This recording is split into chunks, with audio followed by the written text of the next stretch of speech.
Hello guys, আসসালামু আলাইকুম। আমি আজকে মাটির হাঁড়িতে খাসি গোস্ত রান্না করব।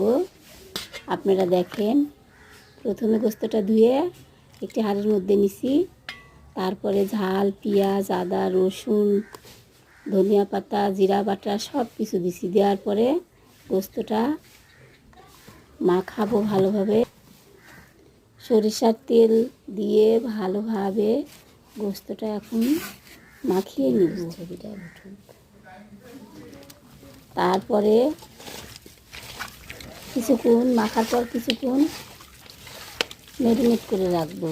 তাহলে সব মশলা গোস্তের মধ্যে ভালোভাবে। এখন চুলা জ্বালালাম, মাটির চুলা জ্বালিয়ে মাটির হাঁড়িটা চুলার উপরে দিলাম, দিয়ে তেল দিলাম, তারপর পেঁয়াজ দিলাম। পেঁয়াজ দেওয়ার পরে ভালোভাবে পেঁয়াজটা ভেজে নিচ্ছি, লাল লাল করে ভেজে নিব। ভেজে নেওয়ার পরে লাল লাল করে ভেজে নেওয়ার পরে এখন একটু পানি দিলাম, কারণ পানি না দিলে পেঁয়াজটা পুড়ে যাবে। পানি দেওয়ার পরে এই যে মাখানো গোস্তটা হাঁড়ির মধ্যে দিয়ে দিচ্ছি।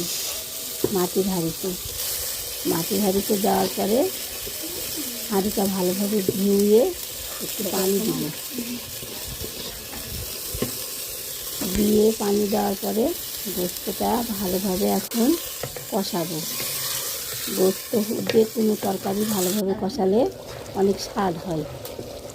তার উপরে মাটির হাঁড়ি আরও স্বাদ।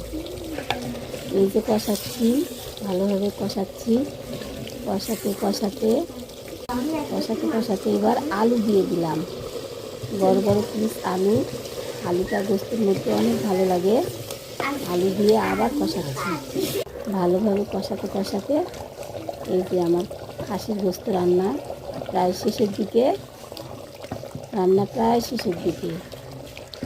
এখন ভাজা জিরার গুঁড়া দিয়ে নামিয়ে ফেলব। দেখেন কত সুন্দর মাটির হাঁড়িতে ঝোলগুলো কেমন টকবক করে ফুটছে। ঝোলগুলো ফুটছে।